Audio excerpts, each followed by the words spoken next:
Cours numéro 4 sur l'influence des niveaux européen et mondial dans le choix des politiques. Ce cours numéro 4 va clore la séquence numéro 1 que nous faisons depuis le début d'année sur les politiques de santé publique. Nous allons voir dans ce cours donc une partie monde et une partie Europe. Il faut savoir que le niveau mondial et le niveau européen vont avoir une influence sur les choix politiques qui sont faits dans chacun des pays, que ce soit dans le monde ou dans l'Europe, en tout cas les pays qui adhèrent aux principes de l'OMS ou qui font partie de l'Union européenne. Dans la première partie, donc la santé publique dans le monde, et c'est l'OMS qui gère ce point santé publique au niveau mondial. Vous avez donc sur cette partie 1 une fiche descriptive de l'OMS. Je ne souhaite pas que vous la preniez par cœur, ça n'a pas d'intérêt. Si jamais au bac vous avez un travail à faire sur l'OMS, vous aurez de nombreuses informations dans les annexes. Par contre, ce qu'il faut savoir, c'est que l'OMS donc a une action sur ce qu'il se passe dans la politique au niveau de chaque pays qui adhère à l'OMS, enfin au principe de l'OMS. Il faut connaître le sigle, Organisation mondiale de la santé, et savoir que donc il y a de nombreux pays dans le monde, 194 États, qui adhèrent au principe de l'OMS et qui ont donné à un moment donné leur accord pour faire respecter les recommandations de l'OMS dans leur pays. Donc au niveau de l'organisation de l'OMS possède 6 bureaux, on appelle ça des bureaux régionaux, parce qu'en fait ils sont situés dans 6 régions du monde. On ne parle pas de régions en termes France, là c'est des régions du monde. L'objectif de ces bureaux, c'est donc d'être présent dans les différentes régions du monde pour pouvoir informer les pays de chaque région du monde des décisions qui ont été prises par l'OMS et aider les pays, donc une fois qu'ils les ont informés, aider si besoin à mettre en place les différentes décisions qui ont été prises. En fonction des différentes régions, les décisions ne vont pas être les mêmes puisque chaque région du monde, c'est un peu comme chaque région de France, a ses propres spécificités et ses propres besoins. J'aimerais quand même que vous connaissiez l'objectif de l'OMS, qui est d'améliorer la santé pour tous et partout. Les domaines d'intervention.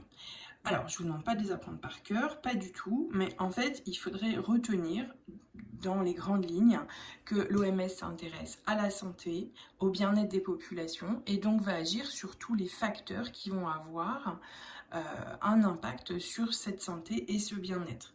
En retenant ça, vous allez pouvoir en déduire que le sport, l'alimentation, l'accès à l'eau potable, le système de soins dans le pays, les différentes préventions, vaccinations, etc. Tout ça a un lien et tout ça donc fait partie de l'intervention de l'OMS.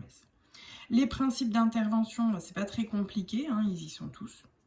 L'OMS agit surtout qu'on parle de santé, prévention, traitement, prise en charge, dépistage aussi, mais également tout ce qui est surveillance de la santé avec la veille sanitaire et puis la sécurisation des différents publics avec la sécurité sanitaire.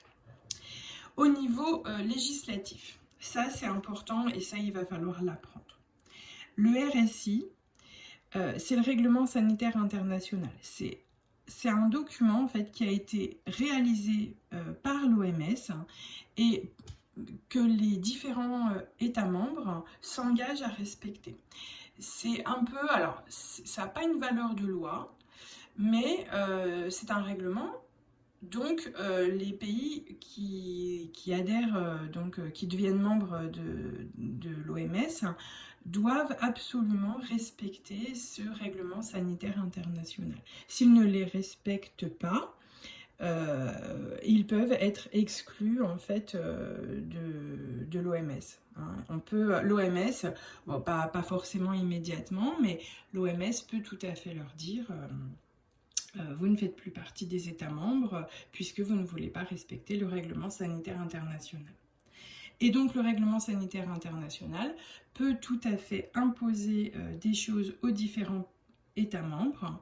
Et donc, ces États membres, puisqu'ils doivent respecter le règlement sanitaire international, ça va les obliger, en fait, souvent à modifier leur propre politique de santé publique, leur politique nationale, pour inclure dans leur politique nationale les principes du RSI. Voilà, j'espère que j'ai été claire.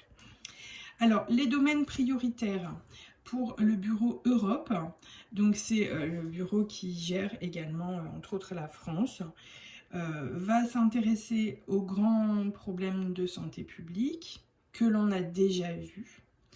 Donc, la morbidité, avec tout ce qui est maladies non transmissibles, infectieuses, etc.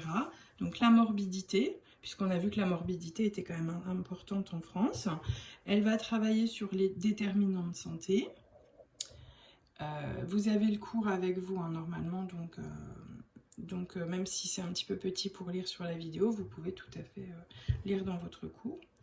Elle va également s'intéresser à tout ce qui est organisation du système de santé, pour que ce système de santé, hein, qu'on voit dans la séquence 2, enfin que vous avez travaillé cette semaine, pour que le système de santé soit efficace et prenne en charge tout le monde, notamment en fait les gens les plus fragiles. C'est l'objet du domaine prioritaire numéro 4, hein, qui est la sauvegarde de tous les groupes vulnérables de la population. Je vous ai mis quelques exemples, il y en a d'autres, hein, mais c'est ceux qu'on retrouve principalement: les mères célibataires avec leurs enfants, les personnes âgées, les personnes sans emploi, les personnes qui vivent avec le VIH, les migrants. C'est la liste qui a été donnée, hein, par le Bureau Europe de l'OMS, mais les 3 petits points sous-entendent que toute personne qui comporte une vulnérabilité est concernée par ça.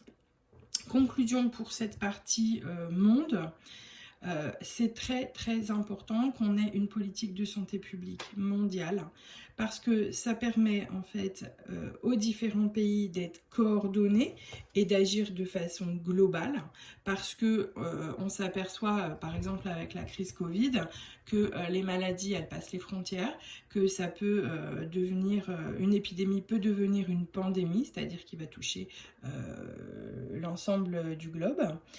Et donc, il faut agir de façon globale pour être plus efficace. Hein, si chacun fait dans son pays ce qui lui semble meilleur, ça ne va pas forcément être cohérent avec ce qui se fait dans les pays d'à côté.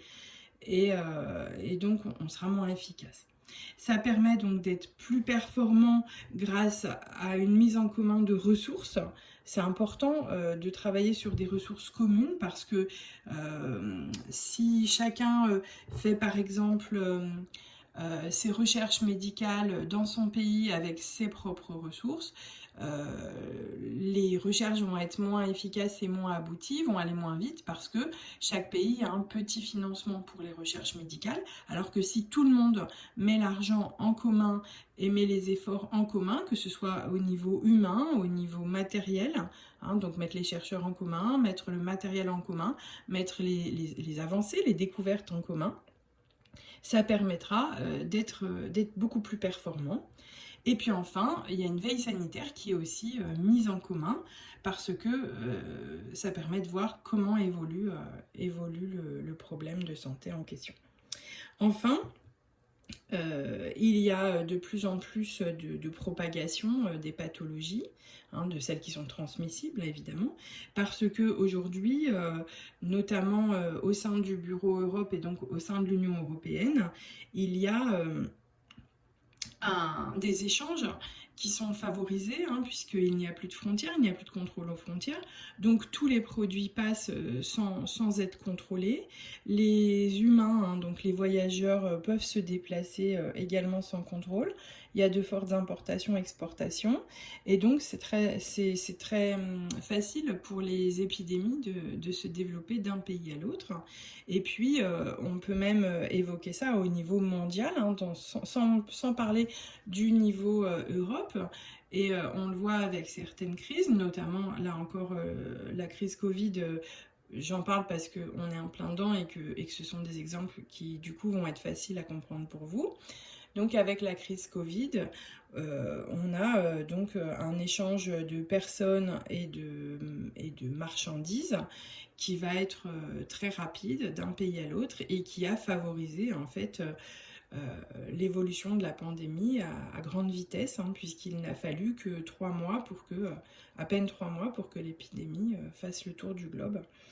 Donc c'est très très important voilà, d'avoir une politique commune au sein de de très nombreux même États membres qui se trouvent sur l'ensemble du globe pour avoir une efficacité.